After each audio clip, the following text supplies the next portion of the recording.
TK menos TK menos 1 sobre 2, que va a multiplicar a la función en el tiempo anterior más la función en el tiempo actual. Ahora, si ustedes se fijan acá en el dibujo, van a decir, sí, pero el área completa, que viene siendo la total, incluye este cachote que le estamos quitando. ¿Sí? Sin embargo, eso es cierto. Sin embargo, entre más pequeño yo haga, esto es así porque puse un paso, una distancia entre el tiempo actual y el tiempo anterior, es decir, estoy usando un paso de integración muy grande. Y entonces aquí claramente se ve cómo ante pasos de integración grande, el área bajo la curva, es decir, la integral, la solución de la ecuación diferencial, va a meter cada vez más error y más error y más error. Porque aquí me está faltando este cacho de acá arriba, pero también me está faltando este pedazo de aquí. Ajá. Entonces, si yo esto tomo pasos de integración más pequeños y hago lo mismo, divido entre 2, cada vez voy a tener menos error en el área que calcule. De tal manera que cuando yo llegue, por ejemplo, a puntos así de picos, se compensa el error. Porque vamos a poner una situación de pico.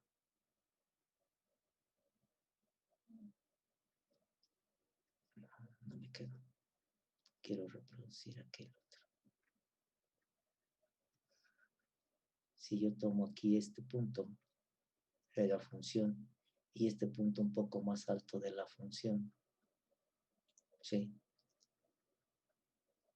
Cada vez es menor esto. Pero si tomo aquí este punto de bajada y este otro punto aquí, entonces este valor va a ser la altura de este rectángulo y tiene que llegar hasta acá. Y aquí me queda esta altura de este rectángulo. Entonces, lo que aquí se pierde, acá se gana. Ajá. Entonces, aquí es donde se va compensando el método. Lo que pierdo aquí de área bajo la curva, lo gano en situaciones de bajada de la curva. Y entonces, entre más cerca esté este punto de este punto, es decir, entre más pequeño sea el paso de integración, menos pérdida tengo en el proceso del cálculo de las áreas. De tal manera que entonces esto es el área total. Si se mete en un proceso iterativo, entonces, ¿qué decimos? X de K es igual a X de K menos 1 más las áreas sobre 2 de F de K menos 1 más F de K. Es decir, yo lo que estoy haciendo con este proceso iterativo es lo siguiente. Tengo mi curva que quiero integrar. Entonces, lo que estoy haciendo es que estoy tomando este, o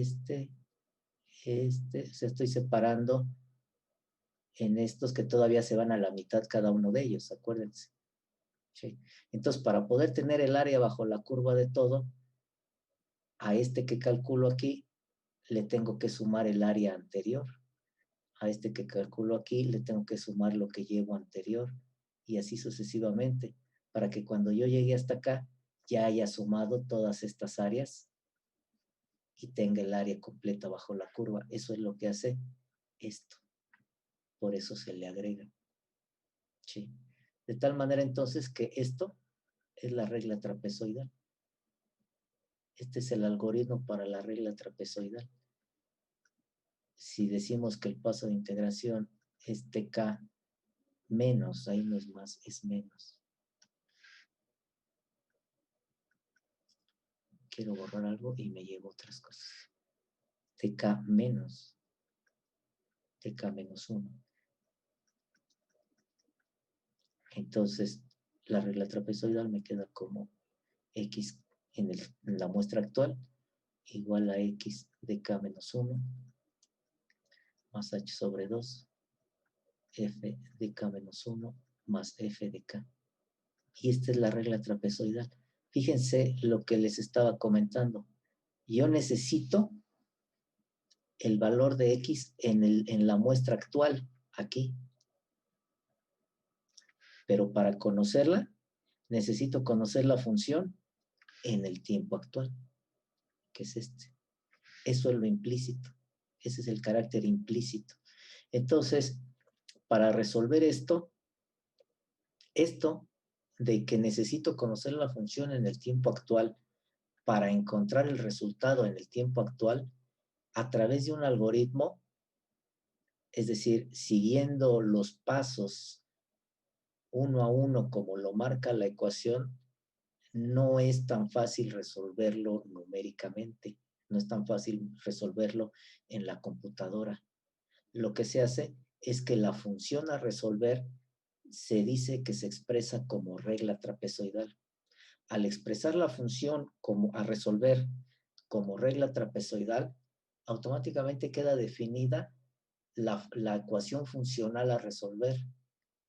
Y entonces el programa que hagamos para resolverlo tiene que incluir una función o una rutina, según sea la programación que estén usando, el lenguaje, con el algoritmo para resolver esa ecuación funcional. Dependiendo de la función, será la ecuación funcional que resulte. Por ejemplo, quedamos que la regla trapezoidal es lo siguiente. La regla trapezoidal es x de k igual a x de k menos 1 más el paso de integración sobre 2 por la función, por la suma de la función en el tiempo actual más la función en el tiempo actual. En el tiempo anterior más el tiempo actual. Esto es la regla trapezoidal, que ya vimos de dónde sale.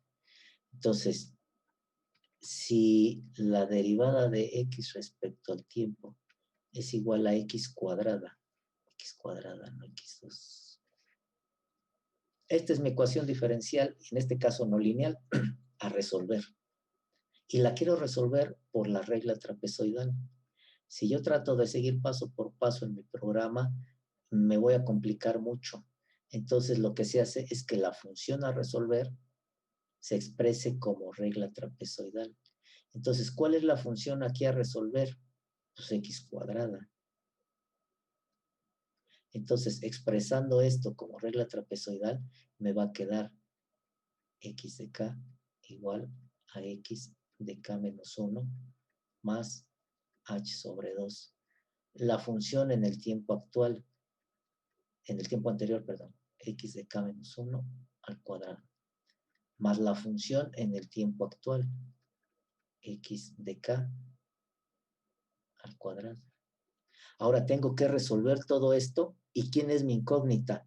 X de k, porque es la función en el tiempo actual que desconozco. Esta sí la conozco porque está en el tiempo anterior.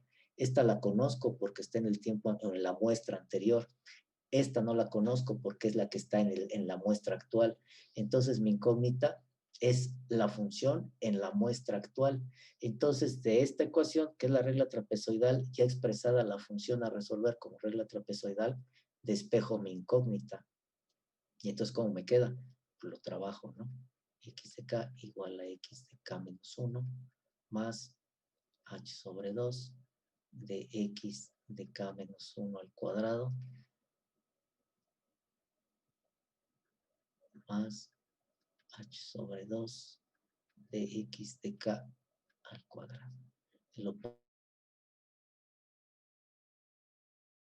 H sobre 2 de x de k al cuadrado igual con x de k menos 1 más h2 x de k menos 1 al cuadrado. Si ustedes observan, esto es conocido. Entonces esto yo lo puedo sustituir al final de cuentas por un valor constante. Y entonces, ¿cómo me queda mi ecuación funcional a resolver?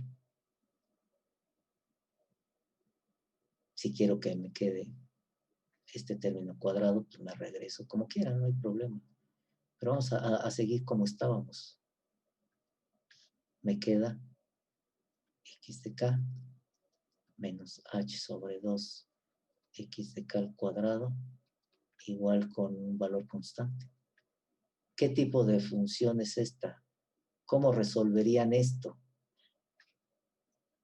¿Cómo encontrarían el valor de x de k? ¿Qué es esto? ¿Qué tipo de ecuación funcional es esta? Por ejemplo, imaginen que les diga, resuelvan esto numéricamente a través de la regla trapezoidal. Entonces la tienen que expresar como regla trapezoidal. Pues ya la hacen, y llegan a esto.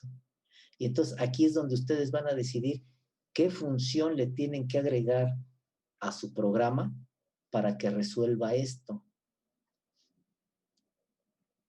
Es decir, la solución de una ecuación diferencial a través de una regla trapezoidal implica la solución de una función, de una ecuación funcional.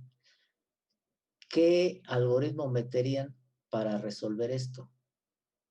¿Qué función meterían a su programa de la regla trapezoidal para resolver esto? Para resolver esto. Véanlo, ¿de qué tiene cara eso? ¿Quién es mi incógnita? X de K. Por lo tanto, ¿de qué tiene cara esto?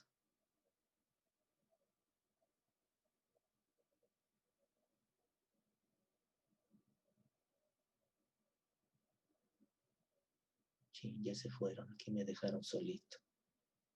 Ya se fueron a ver si gana Trump. ¿Qué pasó? O sea, hay que encontrar x de k, ¿no? Ajá, Pues ahí podríamos, si se va a igualar a una constante, podríamos, pues es una ecuación cuadrática. O sea que, exactamente. Es el ujú, chicharronero. ¿Sí? ¿Sí lo ven? AX cuadrada más BX más C igual con 0. Es el chicharronero esto. Entonces le tienen que meter una rutina o una función, una subrutina o un procedimiento, un procedure según el lenguaje, que resuelva ecuaciones de segundo orden. Si aquí fuera una X cúbica, ¿qué ecuación funcional creen que va a resultar? Pues un polinomio de tercer orden. Y si aquí la función a resolver de la ecuación diferencial incluyera un término, una función trascendental, pues acá me queda una ecuación trigonométrica a resolver. Entonces, dependiendo de la función que involucre la ecuación diferencial, será el tipo de ecuación funcional que me resulte a resolver con la regla trapezoidal. Y entonces yo ya decido el algoritmo que le agrego a mi programa para resolverlo. Por lo tanto, esto no tiene un algoritmo único que me permita resolver cualquier función, cualquier ecuación diferencial. Pero para nuestro caso de interés, que es el modelo de estado, ahí sí tenemos un programa único que me permite resolver a través de la regla trapezoidal cualquier modelo. ¿Sí? Creo que estabas hablando, te interrumpí, perdón, Fernando Contreras. no, no, no, ya había terminado. Ah, ok, perdón, sí, porque sentí que te corté la intervención. Entonces vamos a hacer lo mismo, pero ahora con el modelo de estado, que es el que nos interesa. Entonces, en nuestro caso, dejen mando por acá porque me estorba. Ahí está. En nuestro caso, nuestro modelo de estado sabemos que está dado como x' igual a x más B1 y Y igual a CX más D1. La regla trapezoidal para resolver el modelo de estado ahora nos va a quedar como X vector de K, donde esto va a ser el vector de estado, más el vector de estado en la muestra anterior, más un medio del paso de integración que multiplica a la función de estado en la muestra anterior, más la función de estado en la muestra actual. Para el caso del espacio de estado, del modelo de espacio de estado, ¿quién es f de k menos 1 y quién es f de k? ¿Quién es f de k menos 1? ¿Y quién es f de k?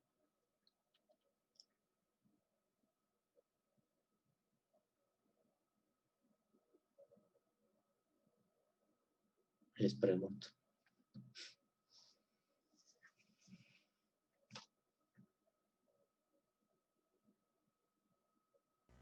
F de K es Y en el... Exacto. No, acuérdense que es la función a resolver de la ecuación diferencial. Y es un conjunto de ecuaciones algebraicas. ¿Dónde está nuestra ecuación diferencial? Acá. Entonces, ¿quién es f de k menos 1? A x de k menos 1 más b u de k menos 1. ¿Y quién es f de k? Ax de k más b u de k. Entonces, pues, sustituyo valores, información. Aquí, en la regla trapezoidal. Acuérdense que estamos tratando de expresar como regla trapezoidal al modelo de estado para encontrar una ecuación funcional que me permita resolver numéricamente esto. ¿Sí?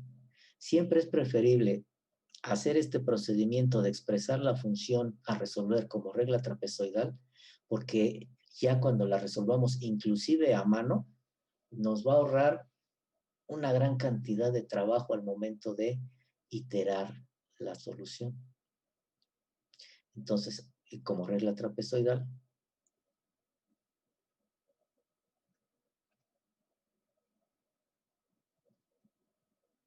vamos a tener el vector de estado en la muestra actual es igual al vector de estado en la muestra anterior, más un medio del paso de integración que multiplica a x en la muestra anterior, más b por 1 en la muestra anterior, más a por x en la muestra actual, más b por 1 en la muestra actual. Entonces, vemos, analizamos. ¿Qué conozco de aquí? Conozco esto, conozco esto, conozco esto. Porque aunque es la excitación en el tiempo actual, la conozco, porque acuérdense que para yo tener esta respuesta, necesito, esto es T, esto es la respuesta Y, esto es T, esto es la excitación. Para encontrar el valor de la función, aquí, en el tiempo actual K, yo necesito conocer cuánto vale la excitación en el mismo tiempo K. Entonces, conozco la excitación en el tiempo actual y en el tiempo anterior. La excitación siempre la voy a conocer en el tiempo actual y en el tiempo anterior. Claro, siempre y cuando lo vaya grabando, ¿no? Pero partimos de esa situación que sí, conozco esto, desconozco desconozco este. Entonces tengo que despejar de aquí a mi incógnita, que es el vector. Y todo esto que conozco, lo puedo mantener constante. Por ejemplo, en el caso de que la excitación fuera un escalón, estos términos son constantes. En el caso de que fuera una rampa, una parábola, ya no son constantes, pero se pueden mantener como un término constante una vez que se sustituya lo que vale la rampa o lo que vale la parábola en el tiempo actual. Entonces, despejando a x de k, ¿cómo me queda? X, vector de estado en la muestra actual, menos h sobre 2a, vector de estado en la muestra actual, es igual a x al vector de estado en la muestra anterior, más h sobre 2 de a por el vector de estado en la muestra anterior, más b u en la muestra anterior, más b u en la muestra actual. ¿Cómo queda factorizado esto para despejar a x de k?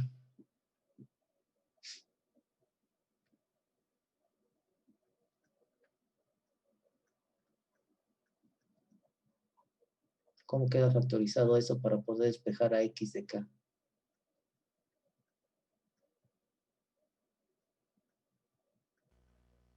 X de K por 1 menos H entre 2 por A. A ver, x de k, a ver, va de nuevo, ¿me lo dictas, por favor? X de K, paréntesis, 1 menos A H entre 2. ¿Cierro? Cierro paréntesis. ¿Así? Sí, después nada más hay que dividir. Pero no existe la división en matrices. En primera no existe la división matricial. Y en segunda, ¿cómo le... Porque luego me cuesta procesar en paralelo. En primera, a uno, ¿cómo le quitas una matriz? En segunda, ¿qué les da el producto? Acuérdense que este es el vector de estado y es un vector fila. Perdón, un vector columna. ¿Qué les da el producto de un vector columna por una matriz? Y a un escalar, ¿cómo le restas una matriz? Entonces es una identidad, el 1.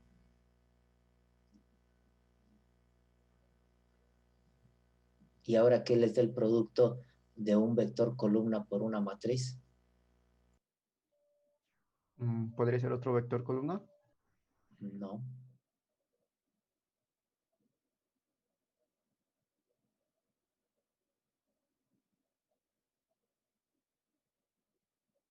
Pues ¿Un es que vector está... fila? ¿Perdón? ¿Un qué? ¿Un vector fila? No, simplemente está mal despejado. Aquí está posmultiplicando el vector. No tiene por qué ahora premultiplicar. Tiene que seguir posmultiplicando. Entonces el despeje está mal. Tiene que ser la identidad menos h sobre 2 por a por x de k. Acuérdense, son matrices y vectores, no son escalares. Y entonces esto sí ya se puede hacer. Entonces borro lo anterior y sustituyo por esto. Si ustedes hacen esto a mano, en un desarrollo, nunca van a llegar al resultado. Y si lo hacen computacionalmente, les va a marcar error.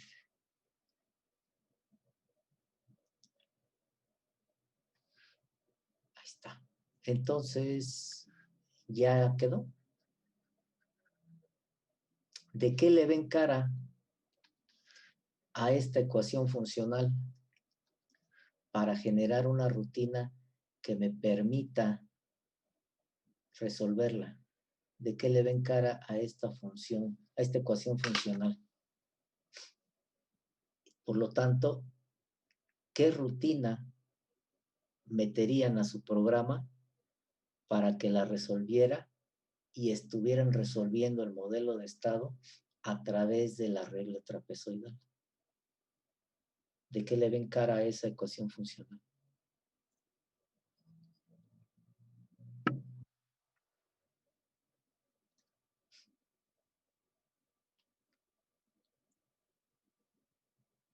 ¿De qué le ven cara? Si todo este término, al final de cuentas, es constante, una vez que se sustituya, o sea, en cada iteración, todo este término es constante. Una vez que se sustituya el valor de la excitación para la muestra actual, porque el de la muestra anterior ya lo vamos a tener reservado en memoria. Entonces, una vez que pero en su momento se tuvo que ejecutar en el tiempo actual. Una vez que esta excitación ya se incluya, todo este término es constante. Entonces nos queda algo así. ¿De qué le ven cara a esto? ¿De qué le ven cara a esto? ¿Qué rutina meterían para resolverlo? Quedó muy fea esa X.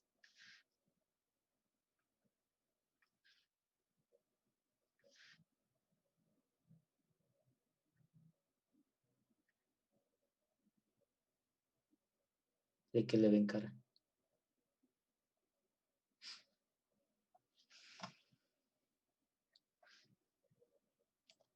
¿Qué rutina meterían porque esto lo van a hacer computacionalmente, ¿eh? Es la práctica 2. Y el Euler. Resolver el modelo de estado numéricamente.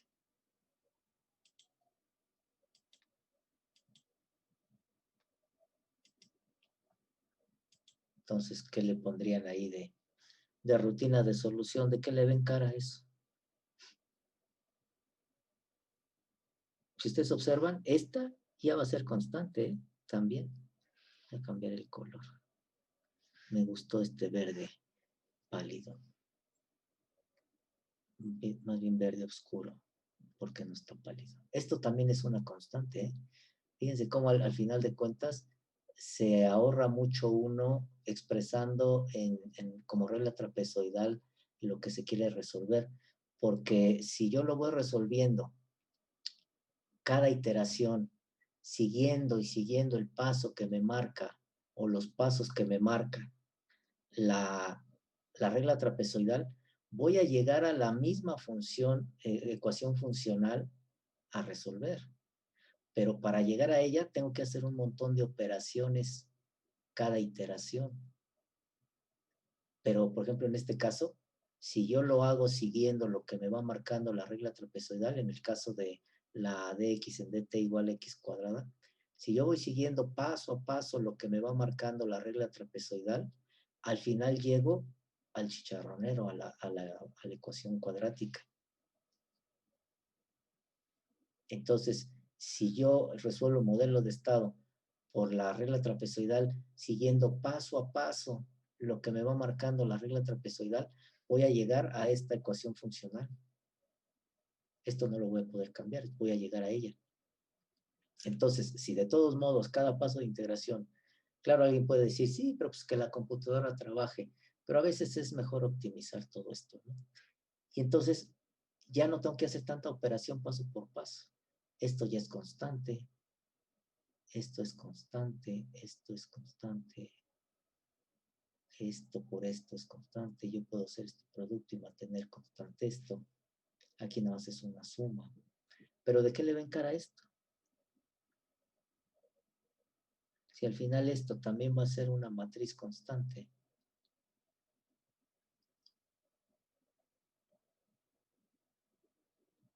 ¿De qué le ven cara ahora a esto?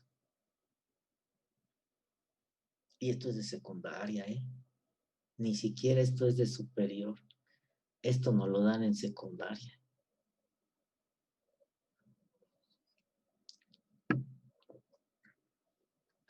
En el segundo año de secundaria.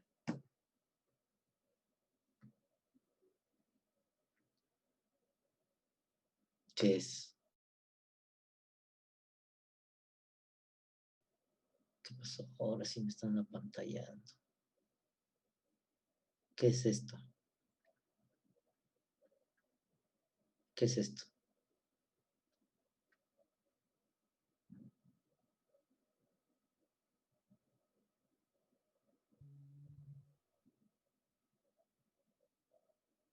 que es AX igual con B.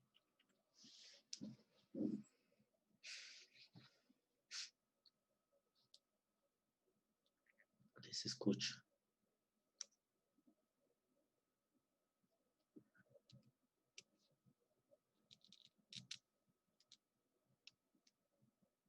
¿Qué es?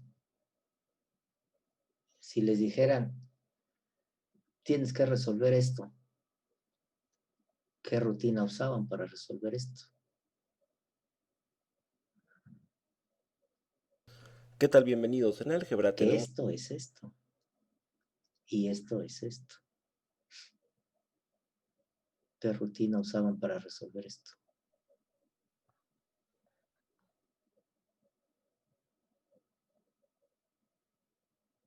De las que vieron en su curso de análisis numérico.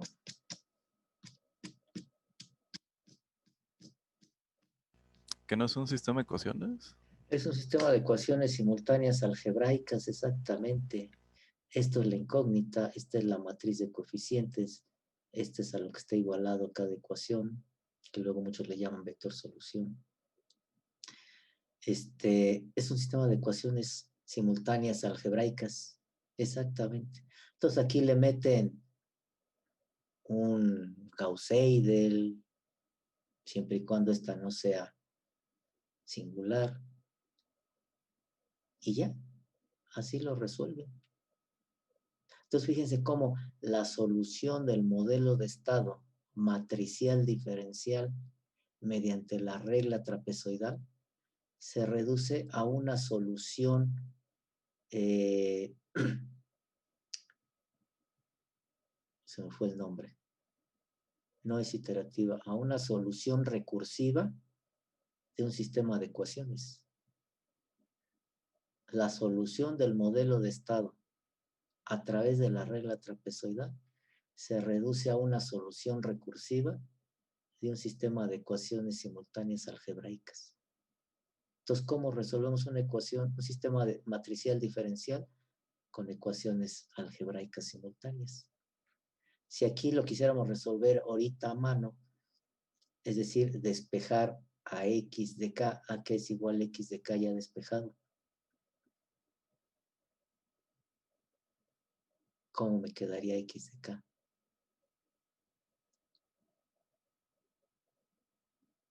De aquí, de esta. Si yo ahorita quisiera resolverla y no tengo a la mano mi programa de métodos numéricos para solución de ecuaciones algebraicas, no tengo a la mano mi Gauss, ni mi Gauss-Seidel, ni ninguno de esos.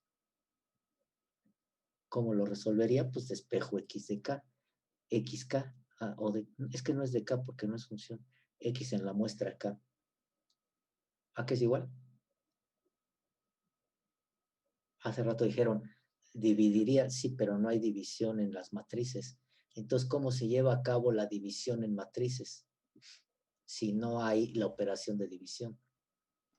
¿Podría ser de casualidad multiplicar la constante por la matriz inversa? Se multiplica por la matriz inversa, exactamente. Entonces, vamos a hacer todo el procedimiento. Quito esto, y ya sé que es un sistema de ecuaciones simultáneas. Entonces, para poder despejar, pues yo necesito premultiplicar por la inversa.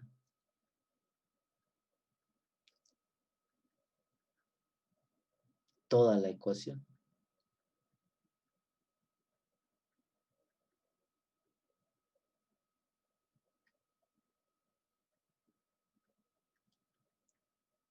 H sobre 2a a la menos 1 por todo este choro que está aquí. X de k menos 1 más h sobre 2 que multiplica a x de k menos 1 más b por u de k menos 1 más u de k. Cierro este, cierro este, cierro este. Entonces, ¿qué me da esto? La matriz identidad.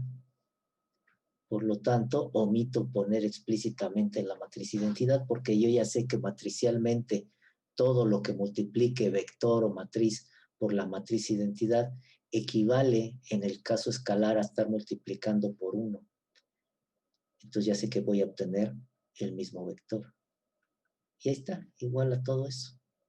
Nada más que matriz computacionalmente, ustedes recuerdan que no está recomendado resolver un sistema de ecuaciones simultáneas algebraicas a través de la matriz identidad.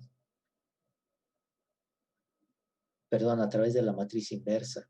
¿Por qué? ¿Recuerdan? Pues porque para invertir una matriz computacionalmente necesito 2 veces su dimensión. Entonces, eso aumenta la capacidad de memoria que se requiere. Que como les he dicho, quizá hace muchos años ese sí era un fuerte impedimento.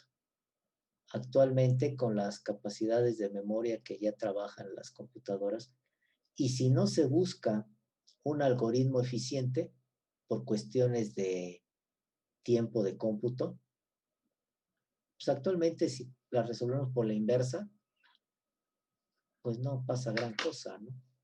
Pero si lo que nos importa es optimizar memoria y optimizar tiempos, pues no hay problema, porque además, fíjense, esta matriz inversa nada más se tiene que calcular una sola vez. Antes de entrar al ciclo iterativo, yo la puedo calcular nada más una sola vez, porque es la misma que siempre voy a estar invirtiendo. Entonces, no tendría que estar ocupando gran tiempo en estar invirtiendo cada vez la matriz. Ocuparía, sí, cierta cantidad de memoria para su inversa, pero si yo esta inversa la hago en una función, y como ustedes recuerdan, cuando entran a una función se generan las variables, pero cuando se sale de la función se destruyen, entonces ahí yo estaría liberando la memoria. Se fijan la importancia de saber todo eso cuando queremos implementar computacionalmente muchas cosas. Porque si yo lo hago fuera de una función, lo que me consuma de memoria va a quedar ahí mientras no elimine esa memoria. Entonces podría yo eliminar la memoria explícitamente una vez que tenga la inversa, o la meto a una función para que destruya las variables y me libere la memoria, ¿no? Entonces, este es constante, entonces nada más la tengo que invertir una vez. Así de simple. Y ya. Por lo tanto, entonces ahora y de k va a ser igual a c x en la muestra actual más d por u en la muestra actual. Y aquí está la regla trapezoidal programada. Ya les resolví la práctica 2. Les estoy regalando el curso. Hace tiempo esta materia estaba en noveno y había el dicho en aquel entonces que dice, es que era control 4, no era control 3, era control 4. Decían, es que control 4 está en noveno, porque como es la más fácil, pues ya es la de regalo, ya para que se vayan los chavos, ¿no? Ya para que no se detengan con una reprobada. Entonces, fíjense, aquí está para que vean lo simple que sí es cierto esa frase que decíamos en aquellos años. Ya hasta le estoy regalando el curso, ya la práctica 2 la tienen. El Euler también se los resolví. La regla trapezoidal ahí está resuelta. Ya nada más es meterla en un for o en un while, según su conveniencia o su forma de programar. Y ya. Ya nada más a la salida del for le aplican el plot y ya está todo resuelto. Así de simple. Preguntas, dudas. Dudas, preguntas.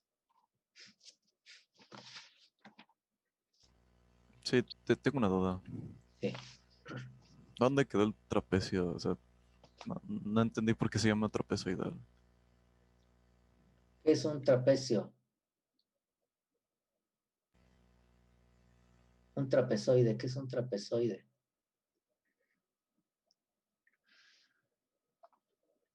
¿Qué dice San Google? hice lo que no tenía que hacer. Dejo de compartir. Es que si estoy compartiendo y abro el buscador, se me traba todo.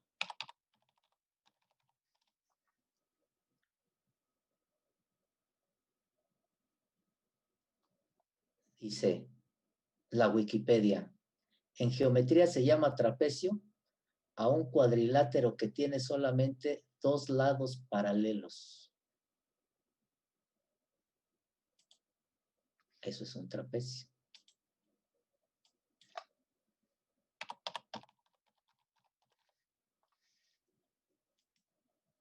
Y un trapezoide, que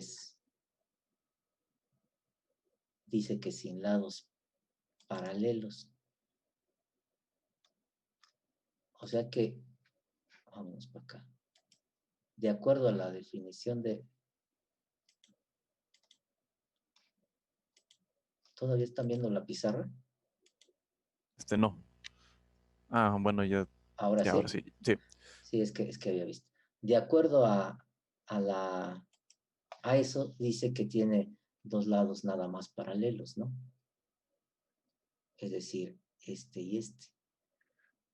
Sin embargo, en la regla trapezoidal le llaman los trapecios a los cuadrados, a los rectángulos estos que están aquí, ¿no?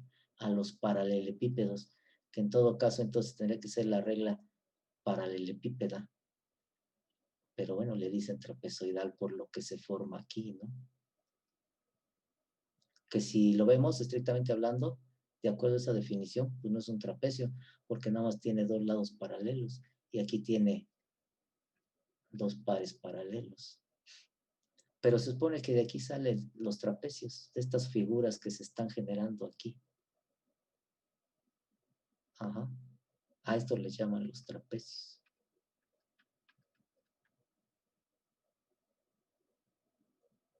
Ok, sí. Por eso le Gracias. llaman así la regla trapezoidal. Pues ahí está, preguntas, dudas. Vamos a hacer el mismo ejemplo que resolvimos con Euler. Hacer una o dos iteraciones con esta regla trapezoidal para que vean su uso.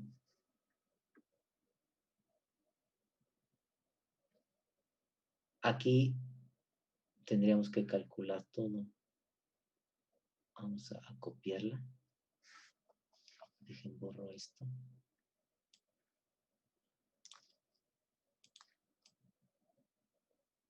Para tenerla aquí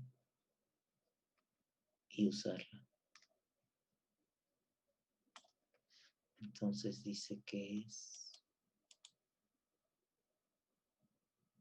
x de k igual. Me voy a estar regresando para verlo. Y menos h sobre 2a a la menos 1.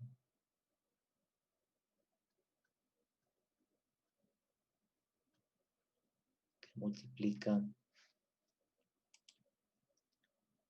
x de k más h sobre 2.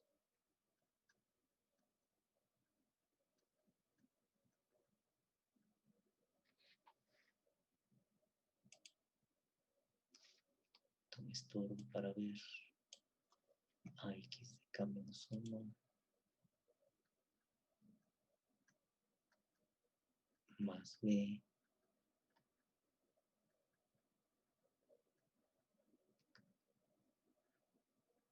creo que está, ¿no? ¿No me hace falta algo? Ustedes que la tienen ahí apuntada. No, ¿verdad? Entonces, ejemplo, usando la regla trapezoidal.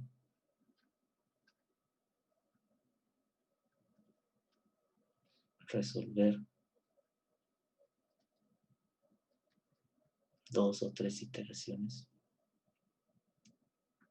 Se supone que si ustedes son capaces de generar 2, 3, 4 iteraciones, ya entendieron el algoritmo. Entonces, el hacerlo hasta el final pues, es simplemente cuestión de tiempo, ¿no? pero ya el algoritmo está comprendido. Por lo tanto, si ya lo entendieron fuera de la computadora, pues ya lo pueden programar, ¿no?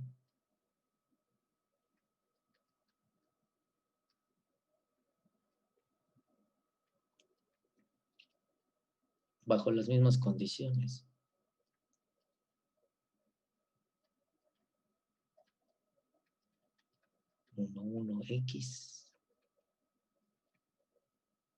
X de 0 es 0 y U es igual con un escalón de magnitud 6. Solución. Entonces, nada más se hace una sola vez. Y menos h sobre 2a es igual a 1, 0, 0, 1 menos a, el paso de integración vamos a darle el mismo, punto 1 menos punto 1 sobre 2 por a.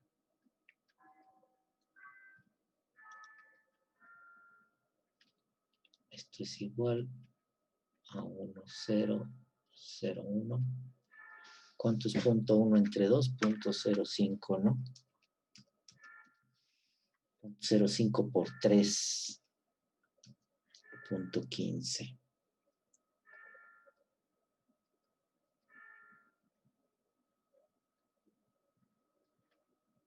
Punto 1 entre 2 por 2. Punto 1.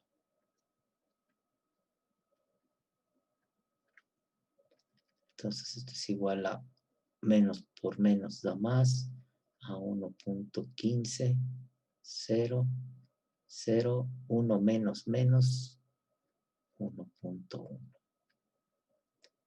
Y esto es lo que hay que invertir. ¿Cuánto les da la inversa de eso?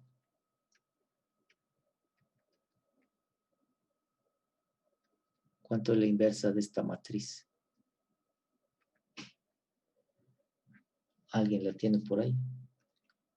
En sus poderosas computadoras.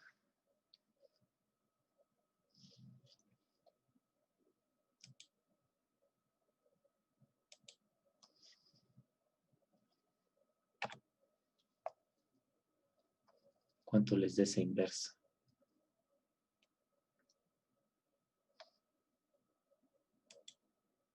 Precisamente en el examen les puse la inversión de una matriz y exponencial, porque aquí en el curso se va a requerir mucho de obtener inversas y obtener inversas también de matrices exponenciales.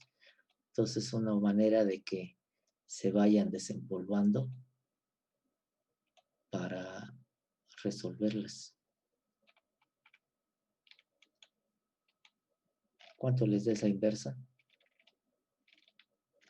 Las primeras, lo que es para el segundo parcial, ahí sí voy a pedir que las inversas las hagan a mano. Ya después del segundo parcial ya pueden usar sus calculadoras, ¿no? Mucho me han criticado eso. Ah, pues cómo, pues sí, ya debería de usted. Pues sí, pero así como lo ven luego, no saben hacer inversas.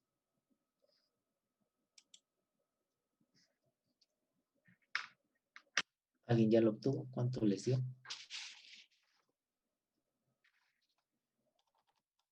Tuve que abrir el MATLAB, ya ven cómo son. ¿Cuánto era? ¿1 punto qué? ¿Menos 1 punto qué? ¿Me la dictan por filas? ¿No la tienen ahí a la mano? 1.15. Están dormidos ahora. Era 1.15, 0. 1.1. Bueno, era 1.15, 0, 0 y 1.1. Profe, creo que ya tengo la inversa yo. Ajá. ¿Cuánto es? Me dio 0.869 en la primera, 0, 0 y 0.909. Ajá, está bien. Entonces me dijiste otra vez por filas, perdón.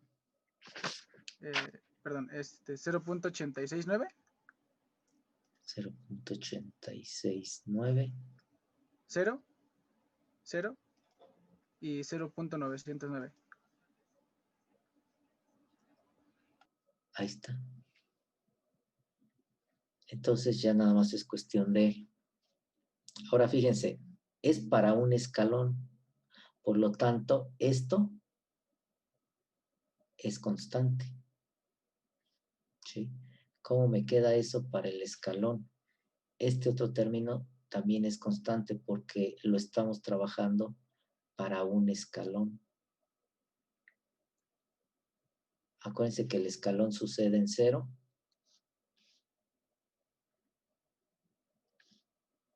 Y se conserva su valor hasta ahí, ¿no? Hasta el final. Viene aquí, sucede en 0. Claro, si lo hacemos que sucede en 0. Ya ven que el MATLAB siempre da desfasado el escalón que empieza en 1. Pero si consideramos que vale en 0, todo el tiempo va a valer la amplitud 6. Desde el tiempo 0 hasta el final. Por lo tanto, estos dos siempre van a ser constantes. Y aquí es 2 menos 1, que va a multiplicar a 6 más 6. Entonces, ¿esto es cuánto? 24 menos 12. Ajá. Y... pero me falta por punto 1 sobre 2. Por punto 1 sobre 2. Porque está multiplicando por el h sobre 2. ¿Sí? Entonces, ¿cuánto es eso? Punto 1 entre 2 por 24. 1.2.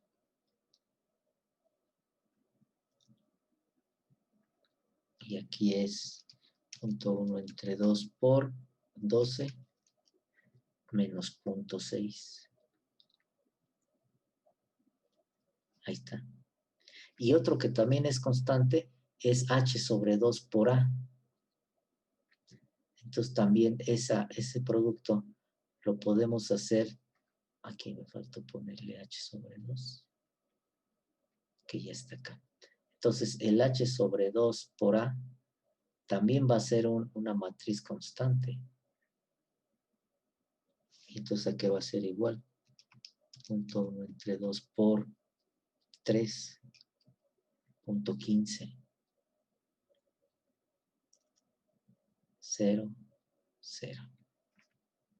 Punto 1 entre 2 por 2.1. Entonces ya todas estas operaciones ya no las tengo que estar haciendo cada paso de integración. Estas las puedo hacer por fuera antes de entrar a mi ciclo iterativo.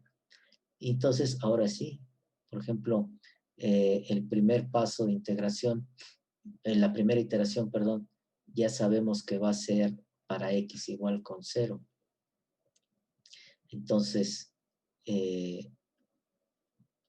para t igual con 0, ya tengo el vector de estado en las condiciones iniciales, que es 0, 0. Entonces, y en 0, el tiempo 0, es igual a 1, 1 por el vector de estado en 0. Y esto es igual a 1, 1 por 0, 0. Esto es igual con 0. Entonces, vamos haciendo nuestra tablita de ir guardando los resultados. El tiempo, la variable de estado 1. Ahí me quedó muy angosto. La variable de estado 2 y la salida. Entonces, para el tiempo 0 son las condiciones iniciales 0 y la salida vale 0. Entonces, ahora sí, primera iteración.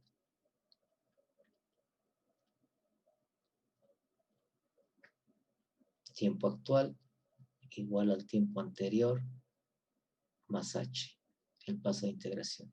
Esto es igual a 0 más 0.1. El tiempo actual es 0.1. Esto, repito, es importante de llevar el tiempo cuando la función de excitación es dependiente del tiempo, como la rampa, la parábola. Y cuando lo estamos haciendo computacionalmente, también es importante hacerlo cada iteración porque va a ser el vector tiempo con el cual grafiquemos en nuestro plot. Tiempo contra variable de estado 1, tiempo contra variable de estado 2 o tiempo contra salida, según sea el caso de interés. Entonces, aparentemente aquí este paso se ve muy parásito, pero ya en los hechos es importante tenerlo, irlo calculando, perdón, cada paso.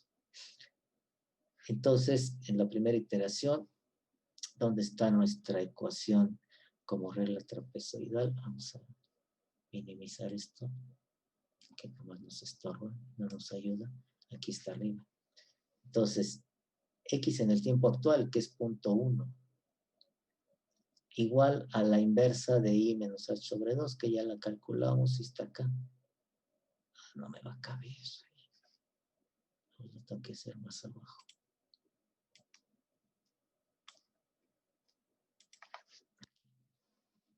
Entonces,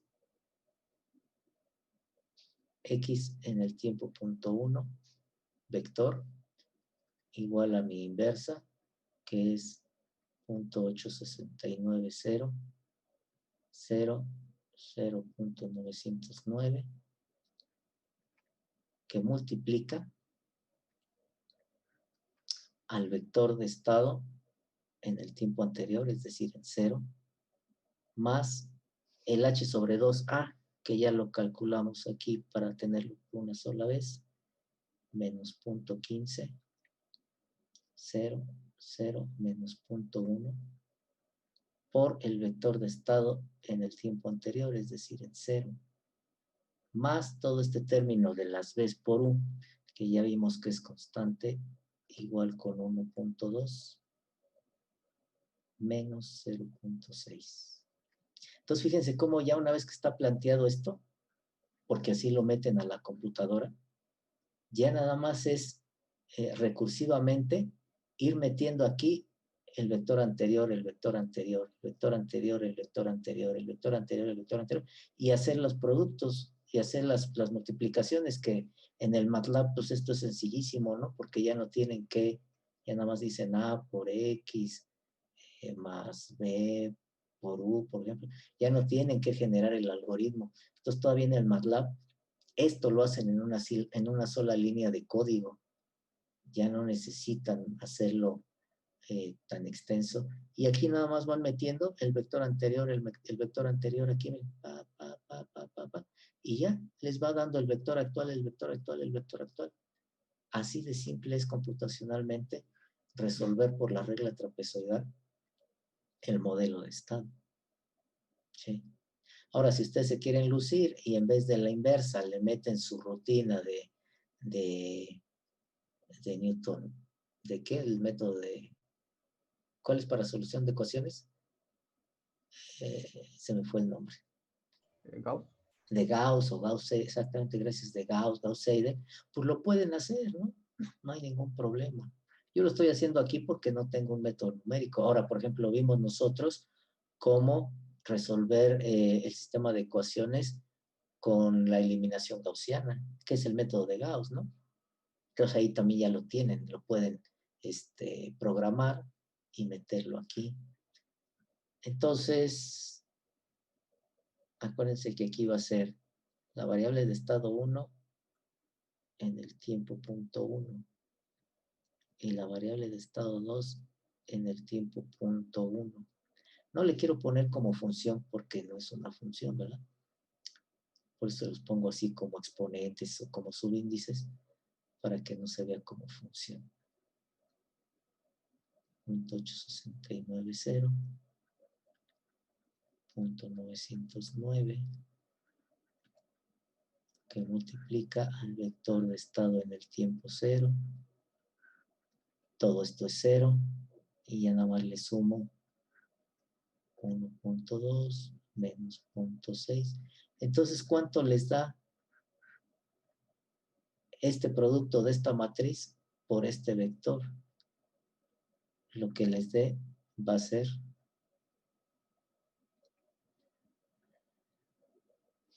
el resultado. Por ejemplo, aquí va a ser 0.869 por 1.2, 1.0428.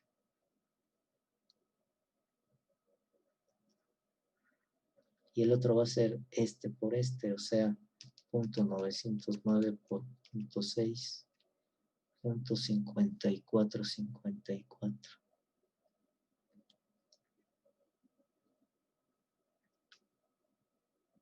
Eso es lo que vale las variables de estado.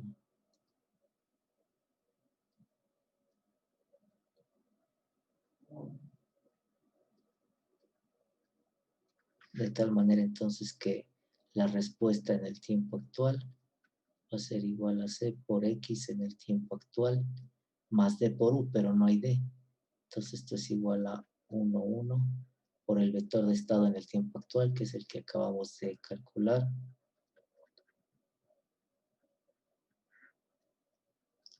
.5454 y esto es igual a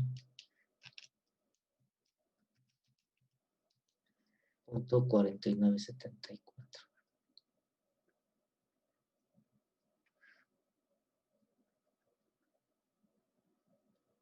Y ahí está.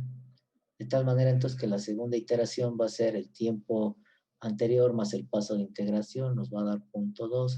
Y aquí, en vez de poner el vector en el tiempo 0, ponemos el vector en el tiempo actual, que es este que se acaba de obtener. Y ya, se hacen las operaciones. Aquí sí se va a tener que hacer esta operación, porque ya X no va a valer 0. Se suma con estos, me sigue quedando un vector que multiplico con la inversa y ya me da el siguiente paso, ¿no? Profe, una duda. Ajá. ¿A fuerza se tiene que empezar desde 0 o podemos, no sé, empezar desde, no sé, el punto 1? O sea, que empecemos. ¿Desde 0 en qué? ¿El tiempo? Ajá, o sea, sí, las iteraciones. Sí, porque se supone que el sistema parte del reposo. De aquí. Cada que tú haces una simulación, tus condiciones iniciales 0 son de aquí del reposo. Si tus condiciones iniciales no están en el tiempo 0, partirías de aquí.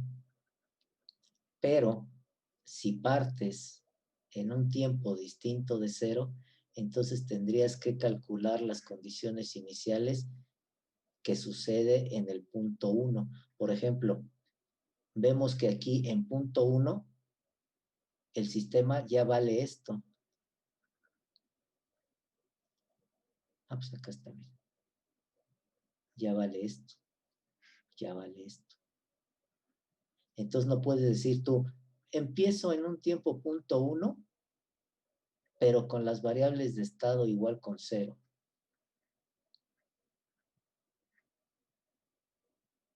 Pues no, porque cuando el tiempo ya avanzó, se supone que ya vale algo más, porque ya viene de acá el desempeño. A menos que digas, pues en punto 1, parto del reposo, solamente así. Pero generalmente, si tú empiezas un proceso de solución en un tiempo distinto de 0, tendrías que calcular las condiciones iniciales que suceden ahí. Eso pasa mucho en sistemas no lineales, ¿eh? Y entonces ya el sistema lo agarras en un punto distinto. Pero para que lo agarres en un punto distinto, tiene que venir trabajando desde antes. Es como un motor. Tienes el motor ahí parado, sin conexión, sin estar energizado. Estás en el tiempo 0. Llegas, le subes el interruptor, arranca. ¿De dónde partió? Del 0. Pero tú llegas y ya está funcionando. Ya no lo agarraste en el tiempo 0, ya lo agarras en un tiempo distinto del 0. Entonces tienes que saber qué condiciones tiene en ese tiempo en el que ya está operando, que ya no va a ser 0 porque ya no lo estás viendo partir del reposo. Entonces, si ustedes recuerdan, en realidad la transformada de Laplace está definida como una integral y la definen de menos infinito a infinito, ¿no? Y entonces, ¿por qué nosotros la tenemos de 0 a infinito? Pues porque en control no contabilizamos tiempos hacia atrás, sino que nuestro tiempo menos lo tomamos de referencia como el tiempo 0 y de ahí en adelante. O sea, siempre tomamos como referencia el valor negativo al 0.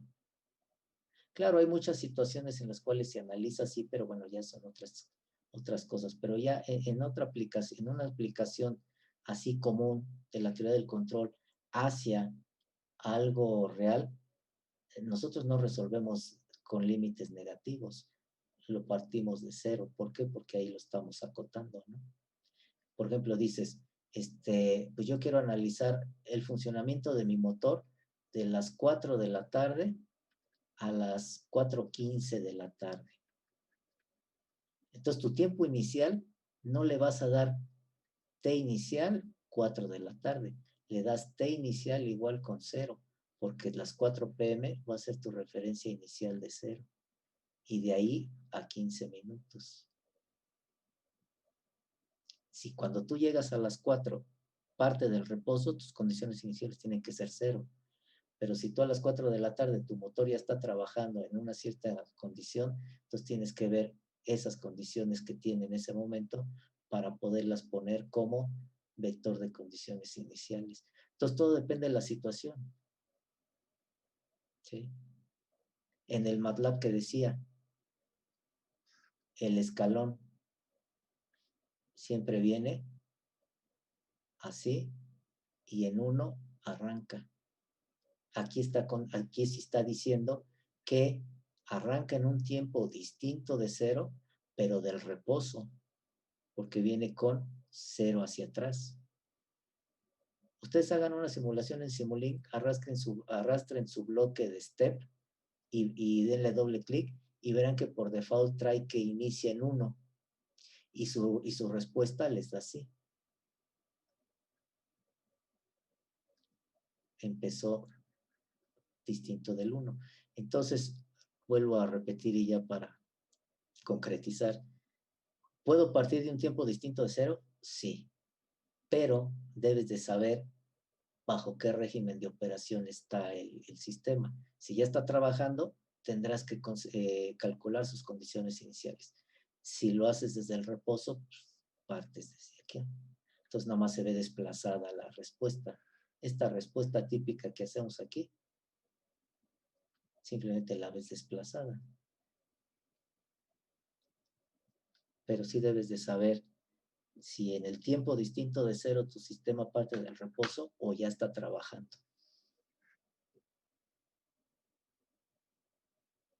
¿Alguna duda, preguntas? Ok, muchas gracias, profe. Uh-huh. Y repito, generalmente en los sistemas no lineales, que es los que luego agarran en tiempos distintos de 0, ahí sí es necesario calcular las condiciones iniciales que no son 0 normalmente. Ya se supone que agarramos el proceso en un punto de operación. Y en caso lineal, en los casos lineales, normalmente se analiza a partir del reposo, es decir, condiciones iniciales 0.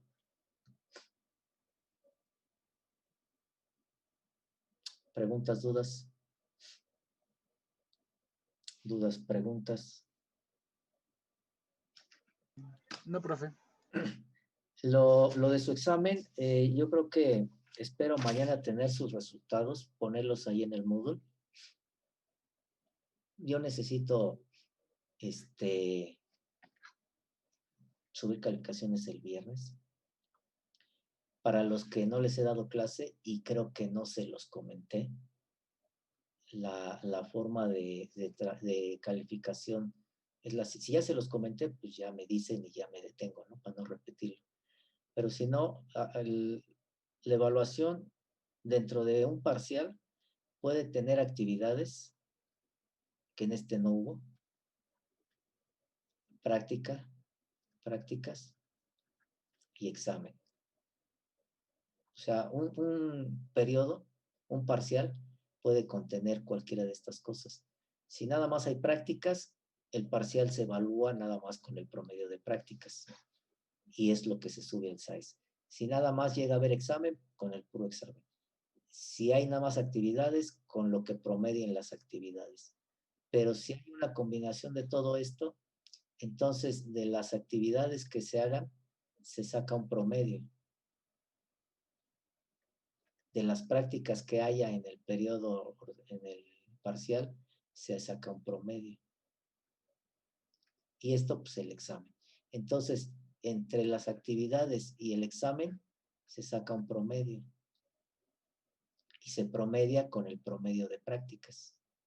De tal manera que de estos dos promedios se saca la calificación del parcial. Ajá. Y esto, pues, normalmente va a dar un número real. No sé, 6.8. Como el SAES nada más acepta números enteros, yo nada más voy a tomar la parte entera. Y esto es lo que subo al SAES. Pero los décimas, las partes decimal, se las voy guardando. Entonces, vamos a tener 3 parciales. Primer parcial, segundo parcial, tercer parcial. Entonces, aquí les guardé, por ejemplo, 0.8. Luego, en el segundo parcial, resulta que sacan 9.9. Subo el 9 al SAES y les guardo el 0.9. De tal manera que para el tercer parcial, hago estos mismos promedios, pero incluyo el 0.8 que llevan aquí más el 0.9. Y aquí sale, no sé, 8.3. Se redondea y eso es la calificación del tercer parcial. Si fuera 8.6, pues se va a 9 y eso es lo que va al tercer parcial. Entonces, en el Moodle voy a ir poniendo las calificaciones, pero les digo que el Moodle es así un montón de forma, ¿cómo se llama? De configuración, tiene un montón de cosas a configurar y la verdad luego te pierdes entre tanta cosa. Entonces, a veces no logro hacer que se publiquen, a veces sí, a veces no, porque tiene muy escondidas las opciones, ¿no? Entonces yo voy a publicar una tablita de Excel cada periodo de evaluación con los promedios y con las calificaciones que tengan en las actividades, si es que hay, en las prácticas, si es que hay, en el examen, si es que hay. Y aquí van a ver la calificación entera, que es la que voy a mandar al SAES, y van a ver el residuo que va a ser las décimas, los decimales que se van a ir guardando. ¿Sí? Para que en el tercer parcial los incluya y todo lo que saquen se aproveche en su calificación, ¿no? Entonces, así va a estar la calificación armada, estructurada, y yo espero mañana ponerles en el módulo las calificaciones del examen. Faltaría la de la práctica para poderles subir la tablita. Siempre les voy a dar calificaciones antes de subirlas al SAES, por si alguien tiene dudas o requiere de alguna revisión, aclaración, pues tener tiempo para ello, ¿no? Entonces estoy trabajando en eso para ya darles las calificaciones. ¿Preguntas, dudas? Nada. Entonces mañana venimos regresando de puente, ¿no? Tampoco hay que exagerar. Mañana vemos la solución analítica del modelo de estado. Quizá nada más comentar los métodos correctores predictores, porque creo que se los pido en la práctica. Corrector predictor, que no es otra cosa más que la unión de dos métodos numéricos. Uno corrige, uno predice y otro corrige. Generalmente se pone un método numérico no tan exacto junto con un método exacto. de tal manera que el método menos exacto hace una predicción del valor de la función y el método más exacto corrige esta predicción. En nuestro caso, como tenemos un método Euler que es explícito y es menos preciso que el método implícito, que es el trapecio, lo ideal es que el Euler sea el predictor y el trapecio sea el corrector. Cuando se usa así, ya no hay la necesidad de expresar la función como regla trapezoidal, porque el que obtiene el valor de la función en el tiempo actual es el predictor. Y entonces ya se usa directamente en el formulazo del trapecio. Y entonces sí yo puedo generalizar un programa para cualquier función, porque ya no necesito de la solución de la ecuación funcional, sino que el predictor me ayuda para poder generar el trapecio sin la solución de la ecuación funcional. Esa es una ventaja de los predictores correctores, sobre todo cuando se usa conjuntamente un método explícito con un método implícito, que es cuando toma mayor relevancia. Si meten dos métodos implícitos, entonces necesitarían doblemente la solución de la ecuación funcional. Y además, no corregiría mucho porque al ser implícitos generalmente son métodos de mayor precisión. ¿Sí?